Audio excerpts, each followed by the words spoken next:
Hello mga loves. Nakalimutan kong i-defrost to. Ay, naku naman. So, yung hapunan natin ngayon is carbonara. Kasi meron kasi akong leftover na cream nung gumawa ako ng sponge drop. So, nagamitin natin kasi sayang.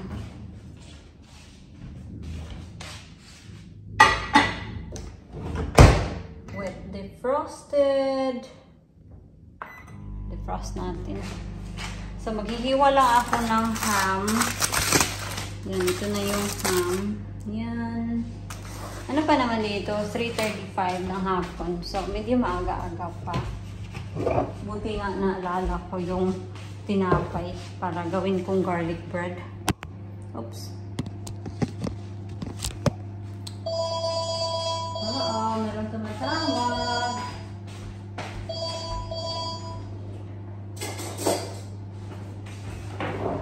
Usual, hindi ko siya sinasagot kasi customer lang naman yan, mister.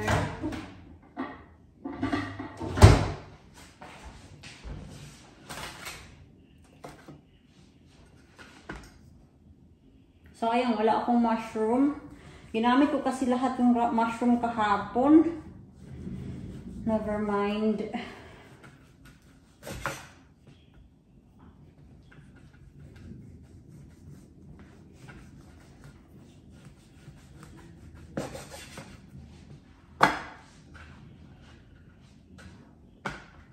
Alam niyo mga palangga, yung ate ko, yung nasa Singapore, atat na atat siya na pumunta dito sa UK. Sinabi ko sa kanya na hindi talaga madali na pumunta dito sa UK.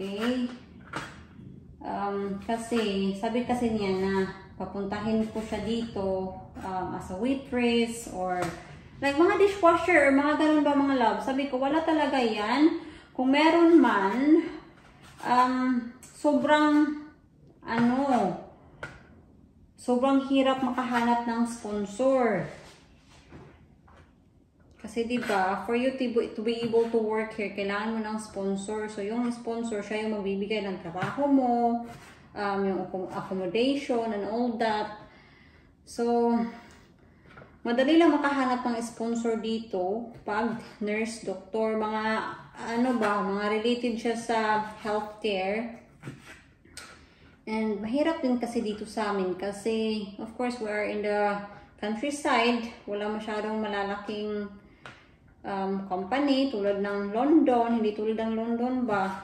Kaya sabi ko sa kanya, mag-focus ka na lang muna sa Singapore. And you know, kasi sabi niya, gusto niya mag-aral ng caregiver. Sabi ko, kung mag-aral ka man ng caregiver, hindi ka din talaga hindi guarantee na you will be able to come here straight to UK. Kailangan mo ng experience.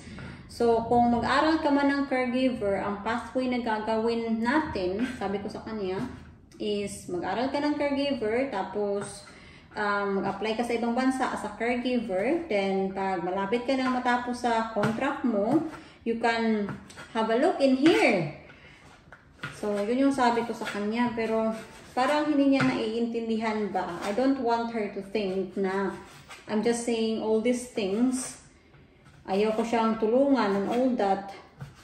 But yeah, I just want her to understand na mahirap talaga dito sa UK. Mahirap makapunta dito ba.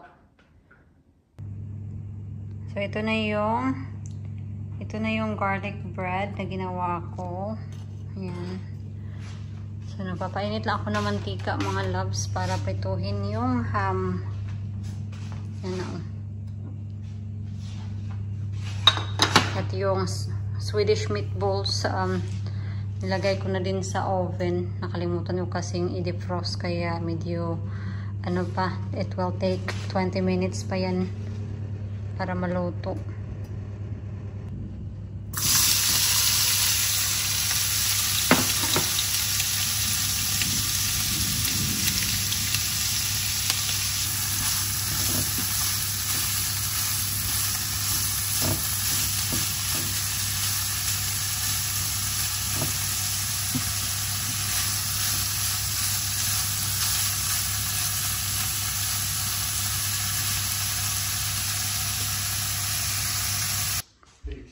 So, ito na yung carbonara natin. Enjoy, mister. Oh, yes, ma'am. Enjoy. Kahit lang muna kami, ha?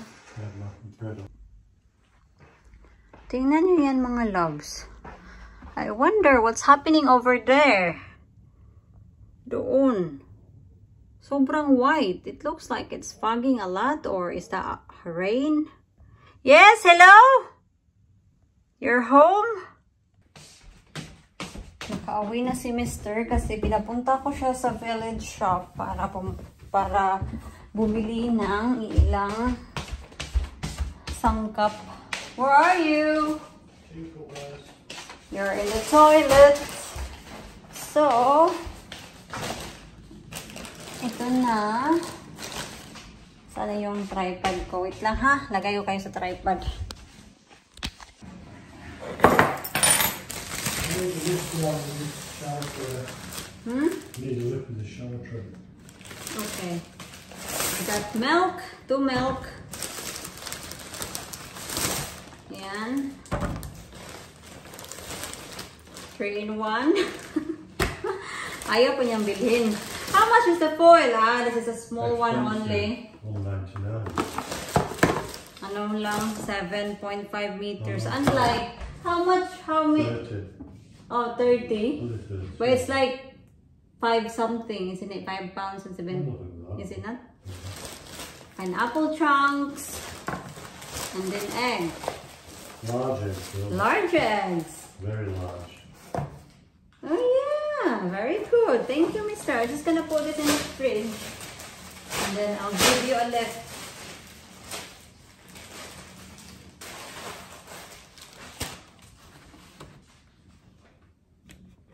Hi. You can't wear your slippers outside. It's wet. Yeah, I'll go and put that. I've noticed over there, honey, it's so white.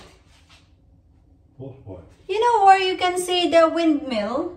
There's no windmills. There's turbines. Turbines, I mean. It's so white. I wonder if it is rain or fog. Okay, let's go. Tulungan natin si Mr. Oh, pinark niya yung sasakyan niya malapit sa shower. I'm here. Right, I'm just gonna put them in here. Diyan lang kayo mga loves ha. Manood kayo. Sana hindi kayo liparin ng hangin. I know.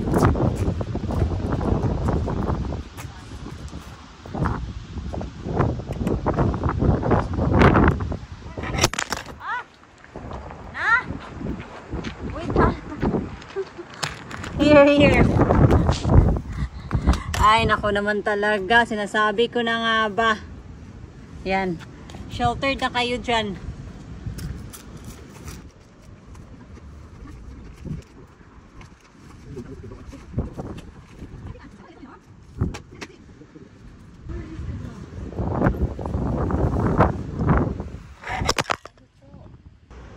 Oh no! Why they're here? Look!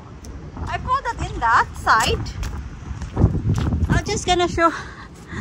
Ay, nako, 2 beses kayo na lipad ng hangin. So, anyway, ito na yung shower tray.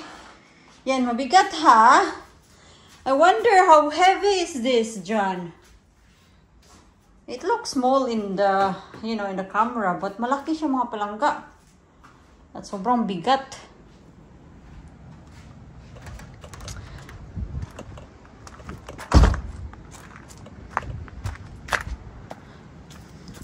Pipitasin siguro ko to mga tomorrow kasi may nag-comment na ready na daw yung lemon na yan.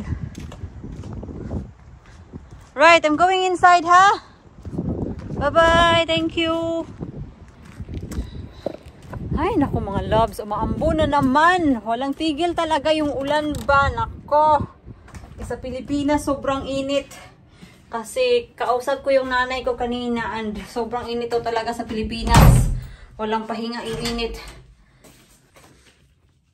Kailangan kong umuwi sa Pilipinas. Kailangan namin umuwi sa Pilipinas para mag-retard.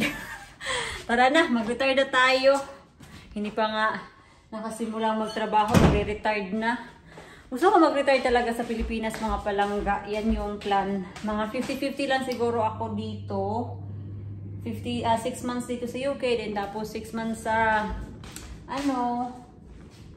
sa Pilipinas. Pero kung tatanungin yung si Mr., wala talaga siyang planong mag-retire sa Philippines. Or walang plano yun mag-retire.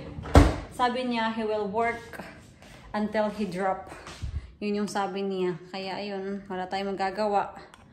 I'm not sure kung buo na ba yung desisyon ni Mr. Pero yun yung sinasabi talaga niya sa akin na wala siyang planong mag-retire. At ako mga loves, malayo pa yung retirement age ko. And palagi nilang chine-change dito yung retirement age nila. So baka pag ako na yung mag-retire, yung retirement age nila dito 80 years old na. So ay nako, paano mo pa mai-enjoy yung retirement age mo